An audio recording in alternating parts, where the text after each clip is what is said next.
We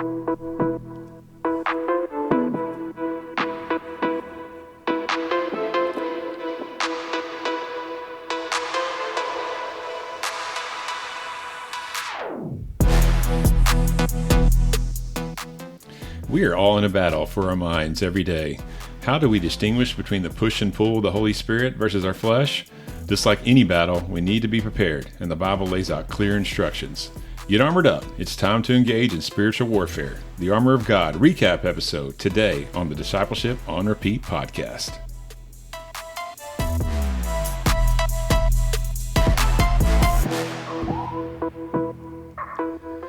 All right, everybody, welcome back to the show. You are at the Armor of God recap episode number 15. I'm your host, Matt, along with Chris. What's up, Chris? Hey, Matt. How are you, brother? Can't believe it. 15. I know, right? 15 episodes, man. This is awesome. Oh, dude. It's so great to do this with you every time. Absolutely, dude. We're catching our wind on this, man. It's awesome, dude. Yeah. So. What a great series. I'm so looking forward to this episode. I know you and I have really worked hard on this series, and I just really think our listeners are in for a good treat today where we can kind of share some of the lessons we've learned along the way, just like we put out the quick little teaser last week for you all. Hope that kind of piques some interest, and we really can't wait to share this with you guys. Absolutely, man. We got a lot to share today, a lot about what we learned through this whole episode, or these series of episodes here.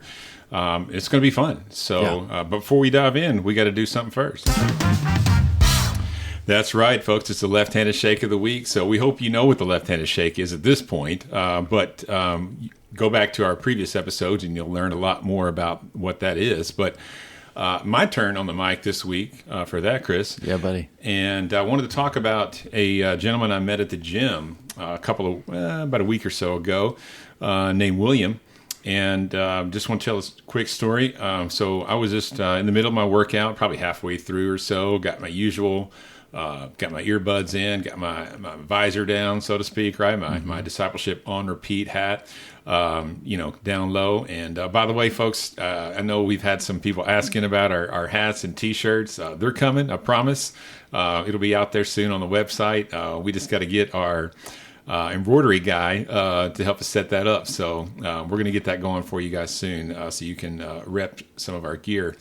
But anyway, back to the story. So I was doing the middle of my workout or so, and William just interrupted me and started asking me about my beard. Actually, it was kind of what started the conversation. That's which weird. I get that from time to time.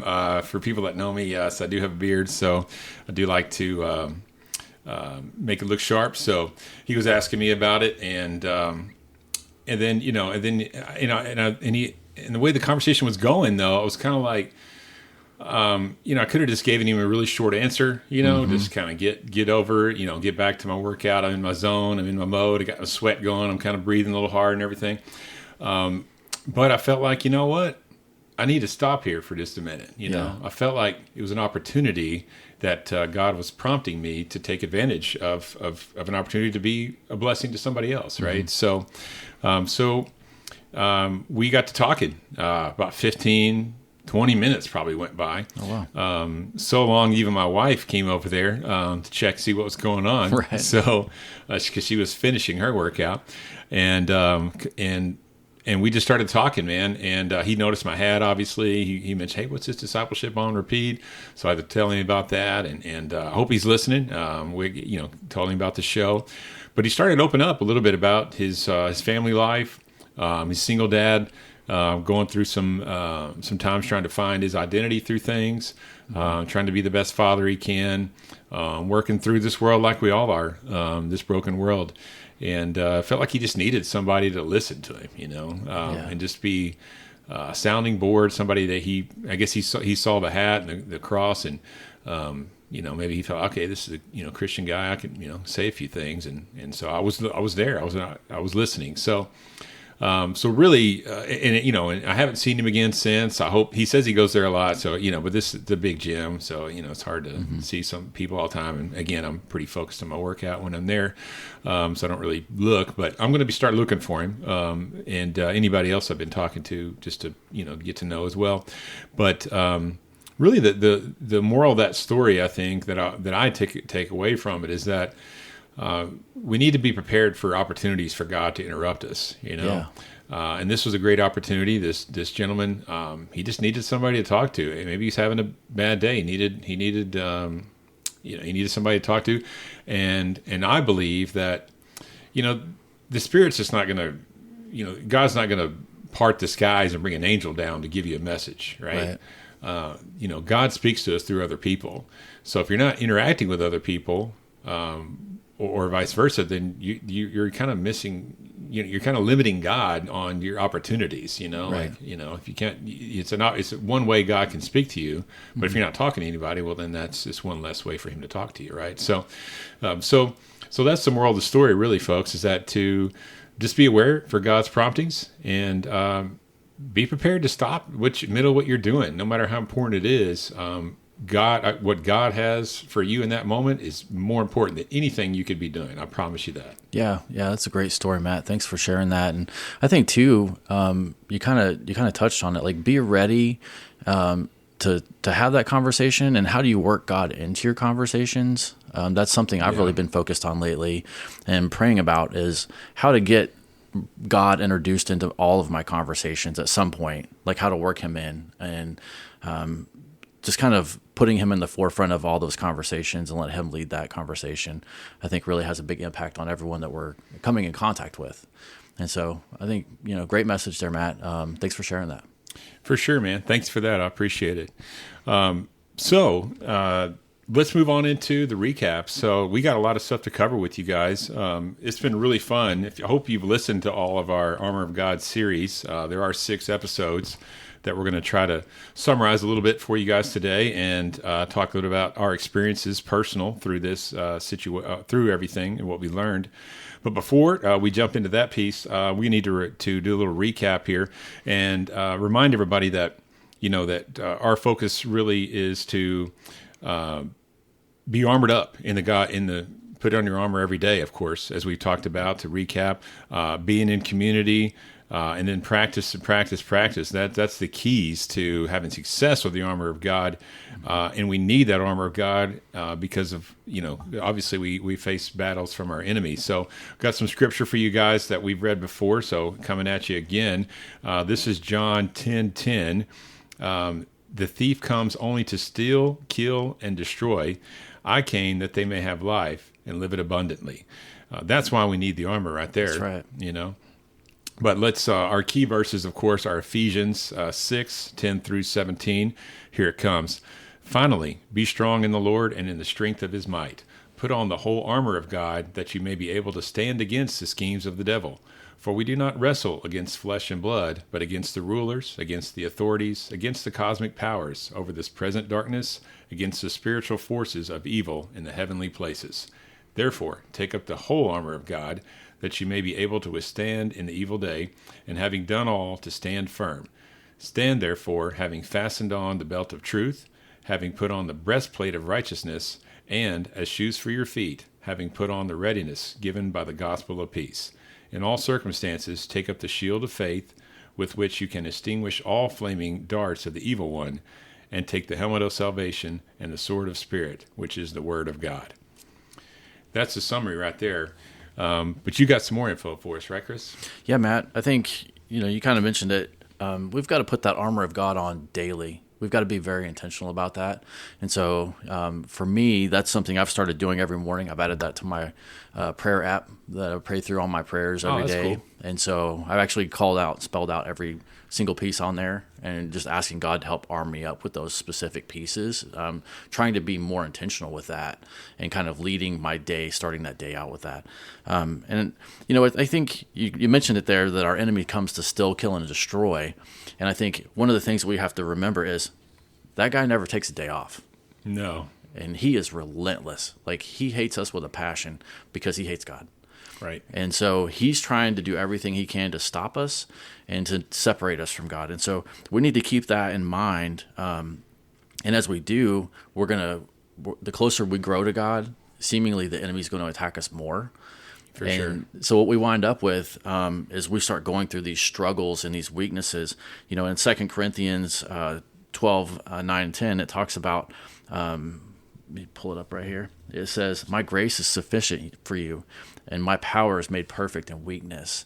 And so we have to kind of remember that, like when you're struggling with whatever the enemy's throwing at you, take a minute and realize, like, this is an opportunity for me to grow stronger in my faith, in my relationship with God, to draw closer to Him. So even though the enemy's trying to beat you down, you can celebrate that, knowing that that's God working in the background, drawing you to Him, and that we need to find that contentness in that moment to lean into that and know that God's got us. Continue to trust, as we've gone through all of these different pieces of armor, that we're going to trust in Him, that He's the truth, and all these different pieces that we can draw that strength from and know that He's with us and we have that encouragement.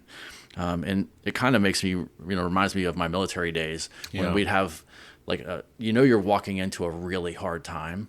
You're going to walk into something that's difficult, or this is just going to be miserable for several days.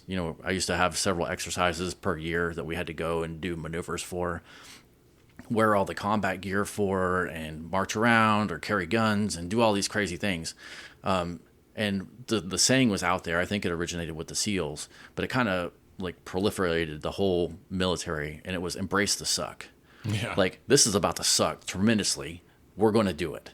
So just embrace it, get your stuff together, and just move into it. So when you feel that enemy attack coming, realize, I have to have my armor on, get that armor on, and walk boldly into battle, knowing that God's with you.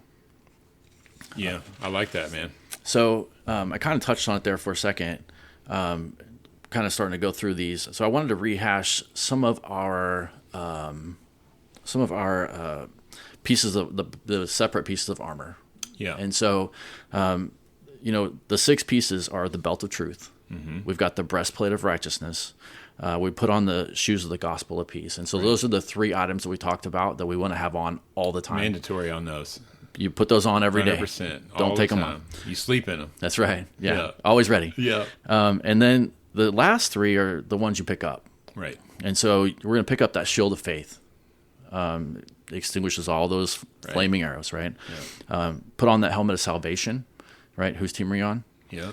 And also use the sword of the Spirit. So we're going to read the Logos, right? Use the Rhema. That's right. And so that's the 6 pieces of armor that we've talked about. Yeah, and I think what's interesting here is that as we've gone through all these, Chris, is that Paul has a great illustration that he uses because he's in a prison when he writes this letter to the Ephesians. But when you take away all the pieces of armor and you're just left with the rest of the label here, they're all the 6 pieces of the foundation of your faith in Christ. Really, when you think about it, you're talking about salvation, righteousness, truth, peace, spirit. Faith, obviously. So, I mean, that's basically it. He's just taken those principles, added it to a piece of armor, so you're wearing it all the time. You're wearing that power of God, that holy power of God all the time. When some of it all the time, and some of it as needed. So that was really enlightening to me. Yeah, that was pretty good. I think probably one of the biggest takeaways that I had from going through all of these individual pieces, for me, it was like how intentional we need to be. Yeah. And I remember when I was in the military, we would be in a tent camping wherever we were. Some exercise attack would happen, and so we would scramble and put your stuff on and run out there towards the enemy, towards the fight. And inevitably, somebody would forget something. And so, they're humans. We were in training, so they would stop, whatever that scenario was, and kind of call out the guy that had screwed up. Like, hey, where's your helmet? Yeah. Where's your belt with all the bullets in it? What are you doing? Some guys might come out without their shoes, and so it's kind of like, hey, what is the deal? You need to be ready to go. And so for me, that intentionality was the biggest takeaway, like realizing that Paul laid out these in such a great way for us to see and visualize. Mm-hmm. And I'm sure you listeners can even imagine in your head a Roman soldier standing there. Yeah. And so he laid that out so clearly and so easily to understand. But that Roman soldier had to do the same thing that we had to do. He had to be super intentional to put that armor on every day. He did, yeah. And it was heavy to wear all that and cumbersome, right? Yeah. But you had to do it every day. That's right. I mean, and you talked about embracing the suck, right? And we talked about being content with what did we say? Content with weakness, Yep. present. So there's a lot of power in that, a lot of power in just being aware and having acceptance. I've always thought that's a phrase I've always loved is, power of acceptance, just you are what you are. It is what it is. You can fight it all the time and be angry and upset and complain. It's not going to get you anywhere. Right. So just deal with it and move on, embrace the suck and let's go. That's right. And that's what these soldiers had to do. And that's what Paul had to do. I mean, he was chained to one of them. That's right. He's sitting there, he's not living his best life, not to how we live today, obviously.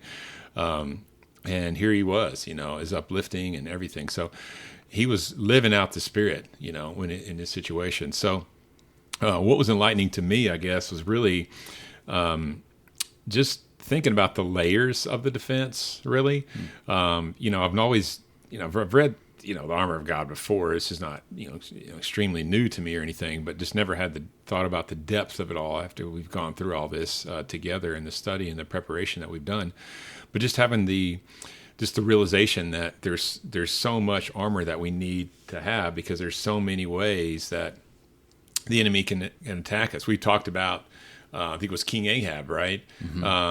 How he, dressed up like a soldier because he thought he was trying to trick God, thinking I won't die today. Right. I'll wear a soldier's armor. Yeah, blend in. And some random arrow out of nowhere just catches him in this 1 weak spot, right? Yeah.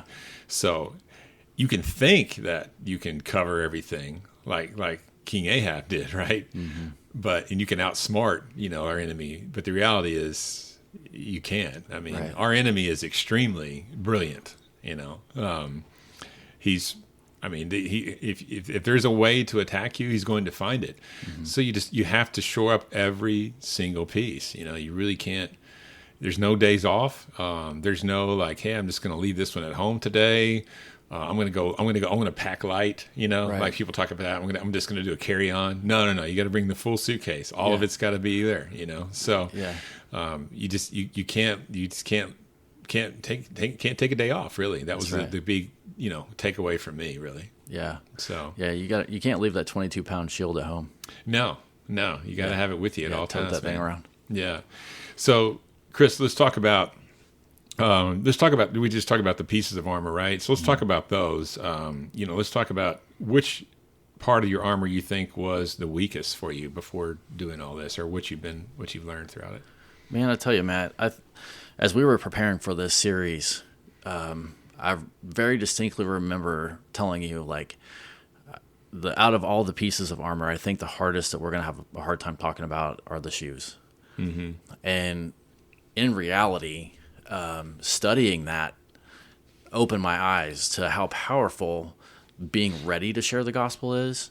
I kind of knew that, but like it just kind of reiterated to me. I kind of took the shoes for granted. Out of all 6 pieces of armor, and I've really found like, oh my gosh, there's so much power there. And I think you mentioned that it was almost like the Holy Spirit becomes almost like a radar to you to let you know where the enemy is and to prepare you for that. And being prepared. And so that really kind of resonated with me with some of the work that I do. And so I thought, man, like I just need to be fully cognizant of, hey, the Spirit is still working out there just like the enemy is. The Spirit has way more power, and he's trying to guide me and show me what to do and prepare me for those individual steps that I need to take. So it was really just kind of the shoes were my weakest point that I found that I really kind of drew more strength on. Yeah, I like that. And that's, I appreciate that honesty, man. No accident. I mean, I was honestly thinking the same thing, really.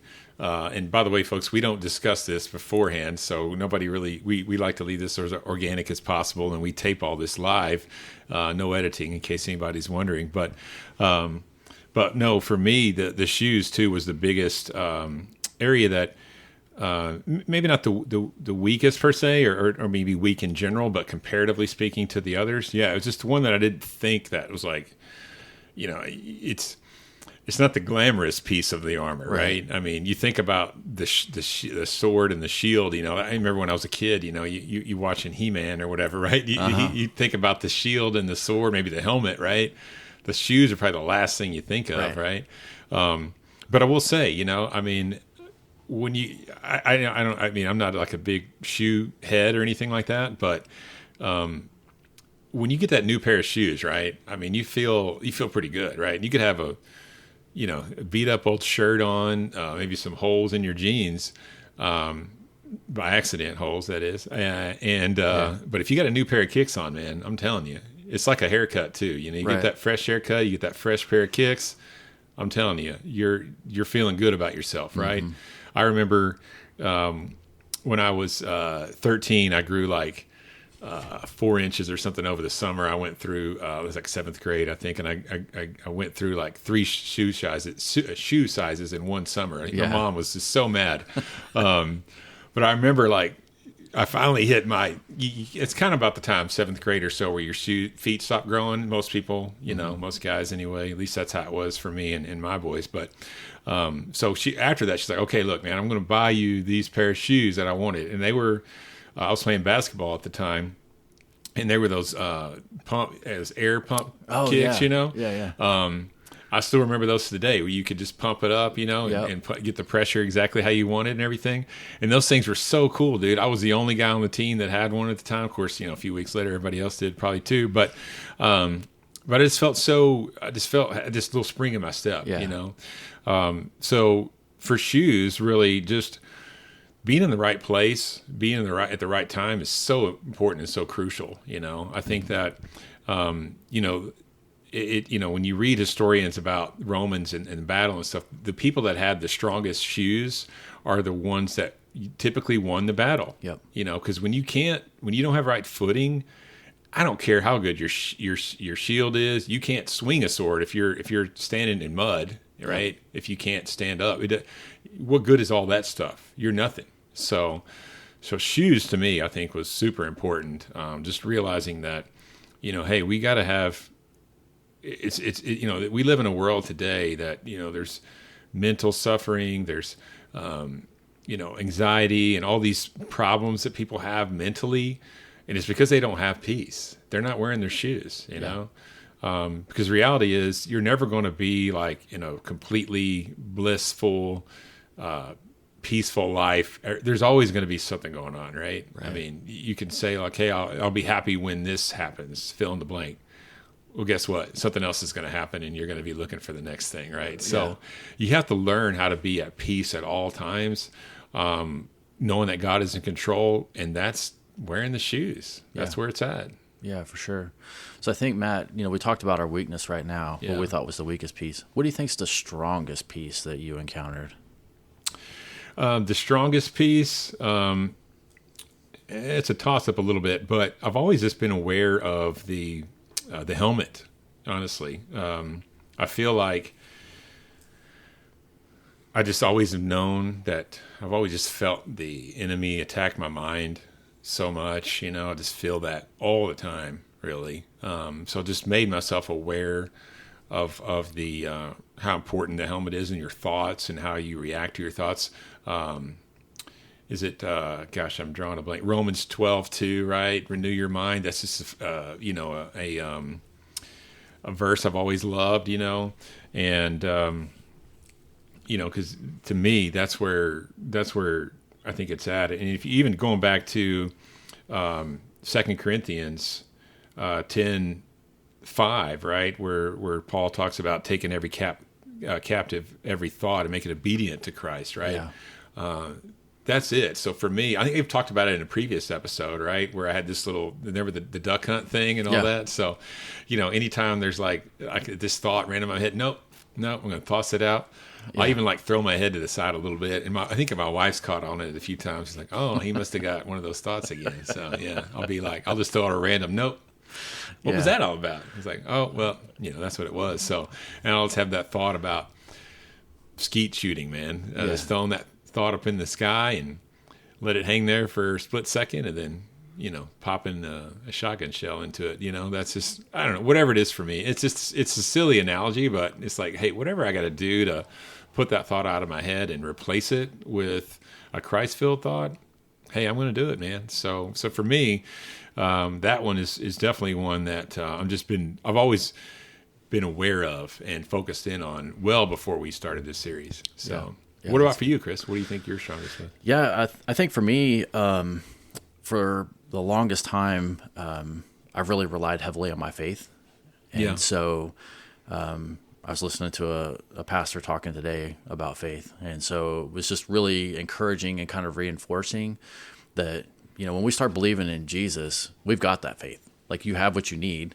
You just need to get stronger. Yeah. And so I think that's where, we've talked about the struggles already and then that weakness. I think persevering through that and learning to walk behind your shield, learn when to put your shield up. Right. Because you can't walk with it in front of you all the time, No, like we talked can't. about. You can't cover your face. Yeah, it's hard to see where you're going. Right. But it's also like learning when to put that shield up and learning where the direction the enemy's attacking you from. Mm-hmm. We talked about that in the previous episodes too, about, the enemy's trying to get to your weak points, just like Ahab got shot through a gap in his armor. Yeah. And so we don't want to be like Ahab, you have the other pieces of armor on. That shield's extra mobile, so you can move it.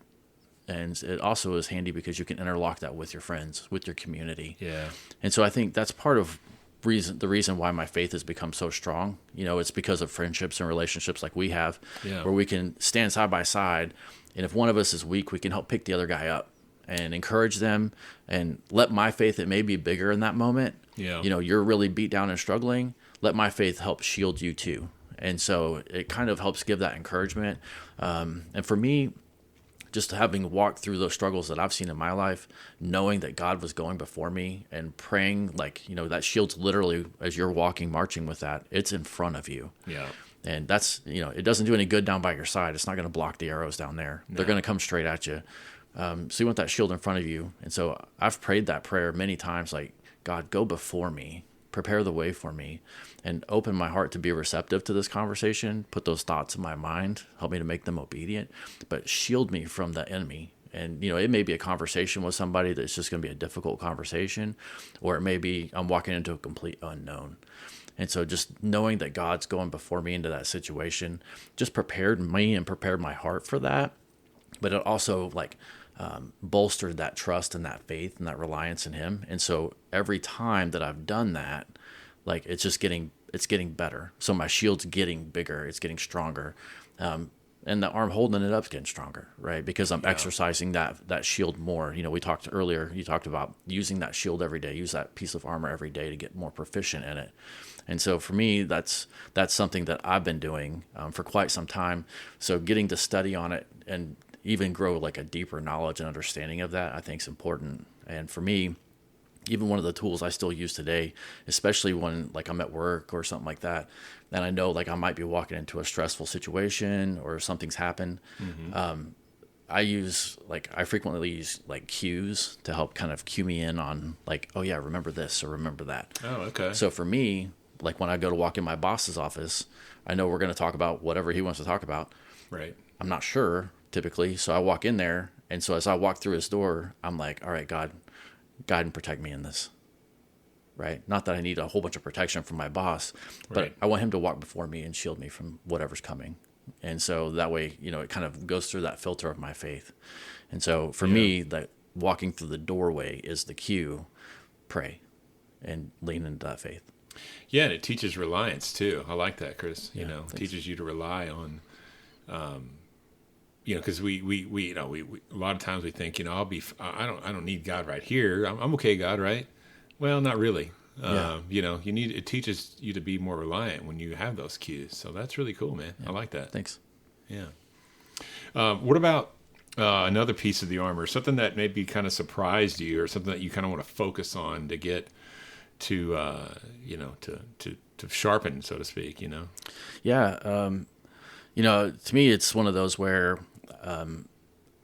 I think you kind of hit it right on the head to sharpen that. Yeah, that kind of gave it away. Then. I do think that's probably the one. I think most of us would probably say that. Yeah, I got to be in the Word more, and I know you and I, we're in the Word every day, and like multiple times a day, trying to jump into that app, and be in there. I know it's tracking my streak, how many days in a row I've been in there and all those things. And that's a great motivator and encourager to be there.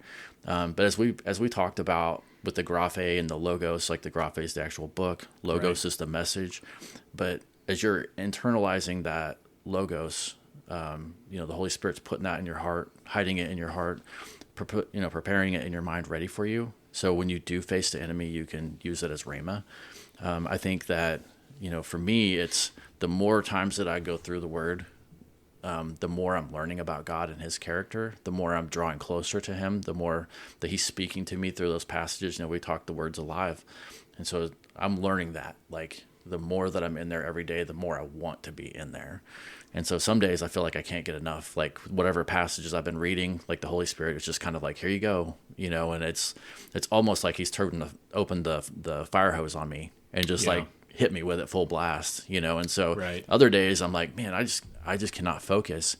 And I really think that's the enemy trying to distract me and keep me from getting that day's word. And so I intentionally, if I wasn't paying attention when I listened to that daily verse or whatever, I'll go back and listen to it again. And so there have been days where I've had to go back 3, 4, 5 times and listen to the same verse again because it's just not sinking in, And so after about the second time, I'm asking the Holy Spirit, like, what are you trying to tell me? Right? You put it on my heart to listen to it again. What are you trying to tell me in this?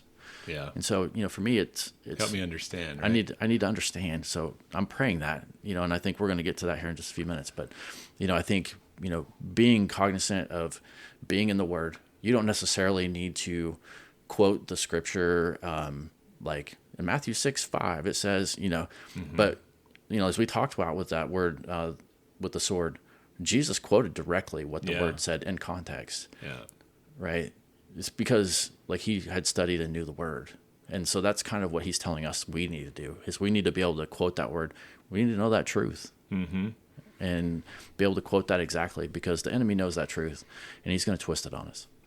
Absolutely. And I like that you brought up Jesus there in Matthew 4, and one thing I've started doing as well, Jesus continually said, "It is written," right? It is written. Yeah. So it's kind of like a preface to it, okay, here it comes, man. I'm loading the gun. I'm pulling the sword out of the sheath here, so I can start to swing it, So for me, definitely the sword is definitely one I've been focusing in on and everything. But I will say just to give another one for everybody, the breastplate, really, righteousness, trying to live a righteous life, which is becoming incredibly difficult as more time goes on, as we are here in 2025.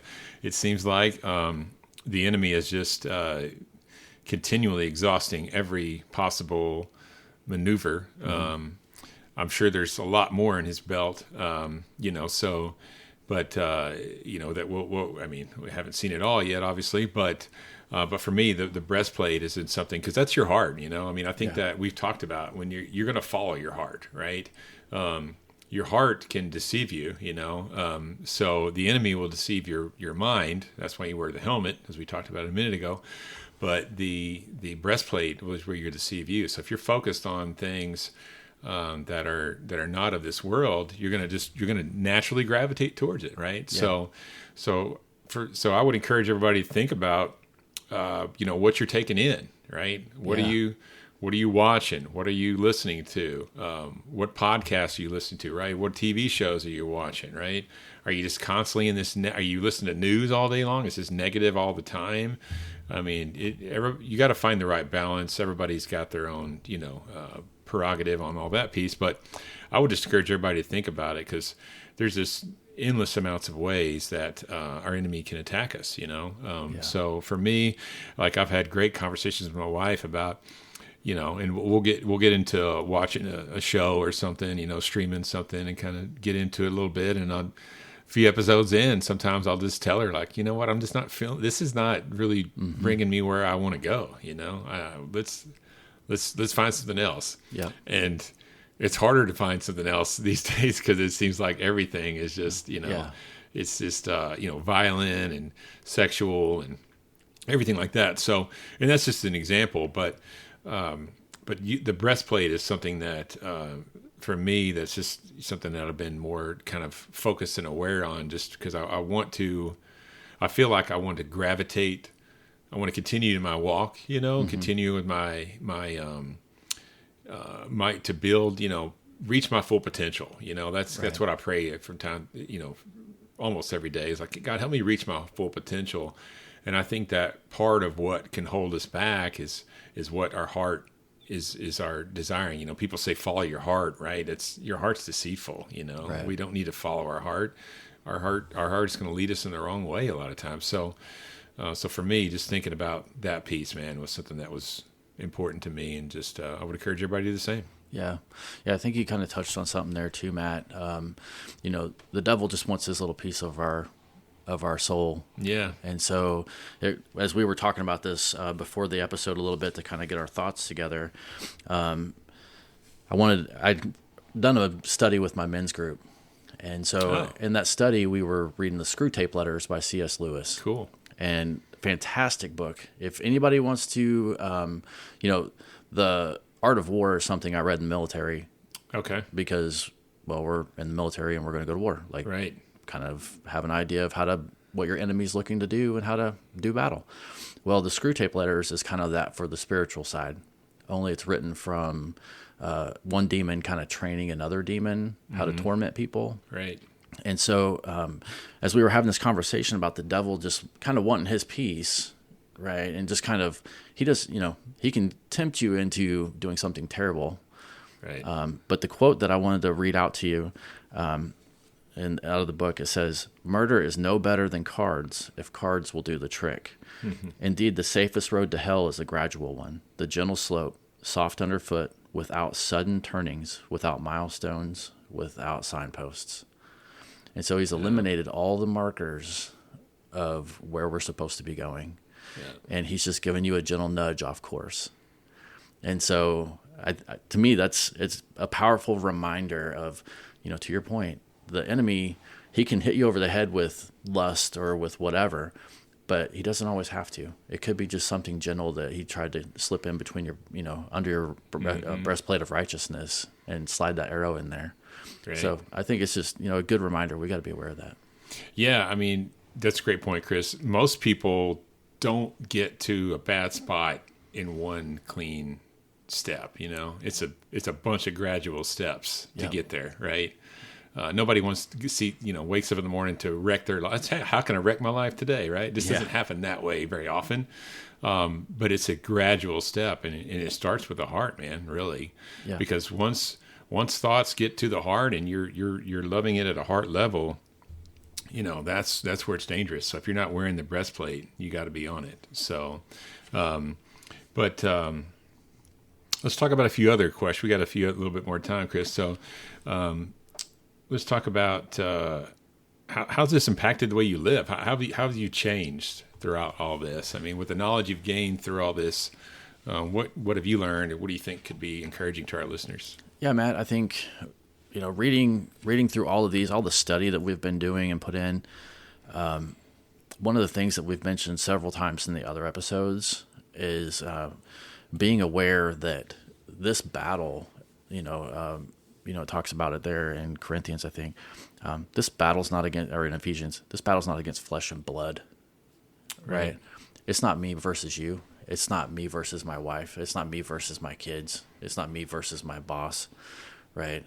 It's none of that. It's the enemy is trying to stir the pot and cause trouble, and he's trying to separate us from God. That's his ultimate goal: steal, kill, and destroy. Yeah. And so if he can keep us out of doing God's will, then he's winning. And so I think, being reminded of that, I really felt convicted. I think it was the Helmet of Salvation week. We were getting ready to record that one. I know you had some stuff going on. I had some stuff come up and going on. And I really firmly believe that was the enemy doing battle against us that week. He didn't want us talking about that. No. And kind of revealing some of his secrets, much like the Screw Tape Letters do. Yeah. And so I really do think that he was messing with us. And my wife and I had a disagreement. And so, a few minutes into that, I'm realizing I'm not arguing with her. Like, this is the enemy that has stirred the pot between us. How did we go from perfectly calm and chill and getting along and loving to all of a sudden, like, raging fire? Like, what happened? Yeah. Well, the enemy stepped back and lobbed a grenade in there and said, watch this. Yeah. Right. And so I think, us growing as a couple, we've been married for quite a while, but, there's still always that room to grow and develop in that relationship, just like there is with God, and realizing, like, the enemy is going to throw those grenades in. It's what you do with them. Do you kick them back out the door and realize that's from the enemy? Yeah. Right. We love each other. We're on the same team. Let's work together to overcome this versus, you said or did this and it hurt my feelings, and just raising a fence. And so I think that, taking that step back, really kind of, opened my eyes to say, hey, I love her. She loves me. Let's work together in this. And so for me, that was a great reminder. And so I'm trying to carry that more in the forefront of my mind and be more cognizant of that. Like, when I'm feeling offended or when I'm feeling whatever random pressure, all of a sudden, right, I'm looking at that going, hey, that's an arrow, that's an attack that's coming.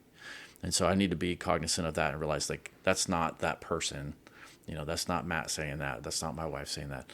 Right? That's the enemy stirring that up. That's not my pastor trying to offend me from the pulpit. Right? That's not that worship song that has that crazy word that I don't understand. Yeah. That, I'm going to take offense to that, or that doesn't exactly align with what I think. Right? That's the enemy stirring that up. And so once you're aware and can identify that that's the enemy doing it, you can put that label on it. That's the enemy. And now you know where the enemy is. Now get the shield out. Right? Now pick it up. Yeah. Now make sure you got your helmet on. Now come at him with the rhema. And so for me, that's where it is. It's being able to identify that. I think that's great, Chris. I love that analogy, man. I think that it reminds me of my uncle, who I'm pretty close with, especially in my teenage years and everything. And he taught me a lot about cars and painting cars, fixing cars, car stereos and everything. He always told me that any job's easy if you got the right tool, so... But in order to use the right tool, which we got 6 tools here, right? You got to identify it. You got to know the enemy, right? You got to study the enemy. And that's what we're doing here. We're learning more we're exposing the enemy in our lives.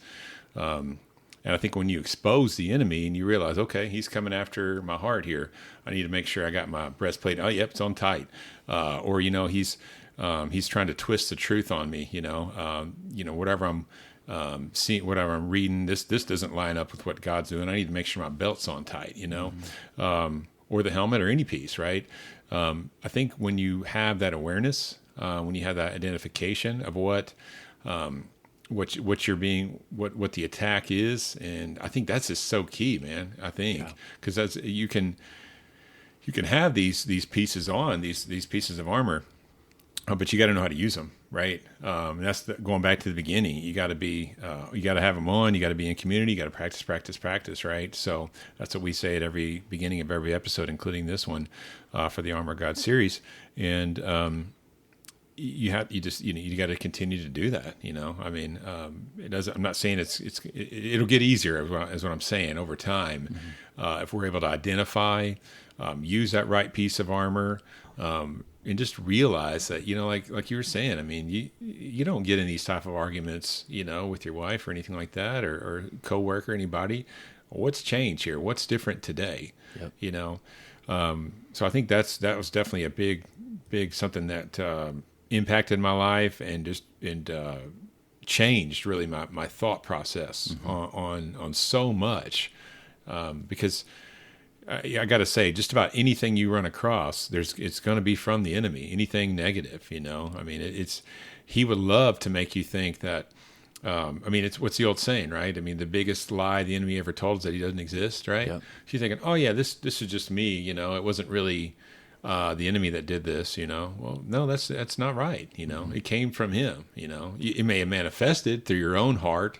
Because you weren't wearing the armor, perhaps, or you weren't, whatever it might be. It might have grown out of proportion, or magnified, but it all started with him, So that's just the awareness, the ID. That's been the biggest thing that's just impacted me, I think, the most. and it's just changed my thought process a lot to be able to, pick up the right piece of armor at the right time. The three of them you should have on all times, right? But the other three you kind of have to maneuver a little bit. So do I raise the shield up? Do I put it down? Do I make sure that helmet's on? Do I tighten the chin strap? You know what I mean? Or do I need to raise the sword up? That's right. So I think it's part of that. And Jesus was the great example, obviously, in Matthew 4, like we talked about. So that's been the funnest part, I think, for me. We're not going to answer maybe that question, what the funnest thing, but to me, kind of nerding out on it a little bit. It was like, hey, okay, what piece of armor do I get to use on this piece, Right. from this attack and this attack, you know what I mean? It kind of keeps it on your toes a little bit and fresh, Yeah, so, for sure. Yeah. Yeah, I think, Matt, as we're kind of getting ready to wrap up here, one of the things I wanted to talk about as well was if in that last part of Ephesians 6, Paul's talking about, right after he mentions the sword of the Spirit, he talks about prayer. And he didn't give that an armor piece. No. Right. And he's telling us we got to be in prayer all the time. Yeah. And, I think, we've said that in many of our episodes, that we need to be in the Word, we need to be in prayer. And I think one of the things that we need to be praying about is we need to be praying bold prayers. For sure. Walk big with God and pray big prayers, like things that God could do, giant things, not just something, hey, God, make this food taste good, Right. No, I'm talking big prayers, like help so-and-so find salvation today. Like specifically big, bold prayers. Yes. And if you don't know what to pray about, if you're walking through a situation, ask God. Even if you don't know what you're trying to say, right, the Spirit's going to intercede for you. So just tell God, like, I don't know how to say it, but I need help.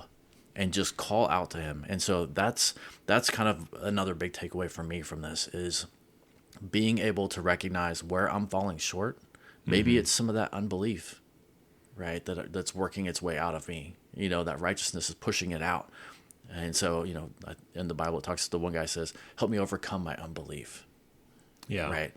So it may be God's working on you there to help push that out and help you become stronger in your faith. And so when you don't know what to pray, ask God what to pray and let him fill in the gap for you. Yeah, that's it, man. I mean, and you're right. We don't talk enough about prayer. That's just kind of a given, really, but it's important that we have to have that strong prayer life. You have to have that relationship with Christ, because that's really what's most important. And that starts and ends with prayer. And that's, Paul kind of bookended the whole thing there in Ephesians 6, that, pray in everything, so got to have that prayer life, man. Without that, I mean, it's just your line of communication. If you're in a battle, you're in a war, art of war, right? You got to have your lines of communication. What are your comrades doing? What are you doing, right? To work together, to defeat the foe. Yeah. Can't do that without communication. So it all starts there, man. Absolutely. So I know it's been fun going over this with you, man. Let's talk next about what are we going to do to live this out with everybody. Yeah, Matt. I really think, step one for how to live this out is we got to arm up every day. Just like we talked about.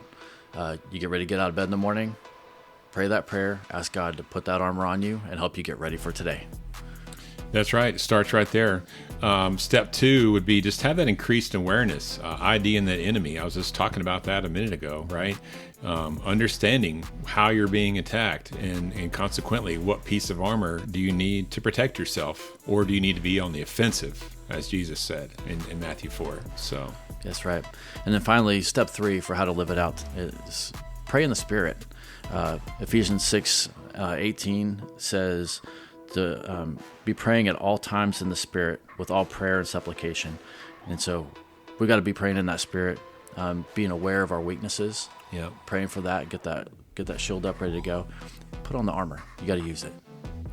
That's right, man. Wow, I can't say enough how much I've really just enjoyed going through this series, man. I'm kind of sad that it's over. I feel like maybe we should start all over and do it again. Right. No, we're gonna move on to something better. Or next, I should say. Spirit's going to lead us to what's next. So we really hope everybody's enjoyed this series as much as we have, because I've just been ecstatic going through this with you, Chris. Yeah, it's been great. And, we're going to move on to something next. We're going to continue to deliver great content for you guys. So we encourage you to please continue to like, subscribe, share it with your friends, coworkers, your kids, whoever. We appreciate all the support. Just can't say enough. Like I said, we're going to have some gear out for everybody soon, but we got to keep enlightening, entertaining, and encouraging everybody. That's what we do, right? That's our goal, man. So again, thank you guys for everybody for listening, and we'll see you next week. But in the meantime, keep grinding.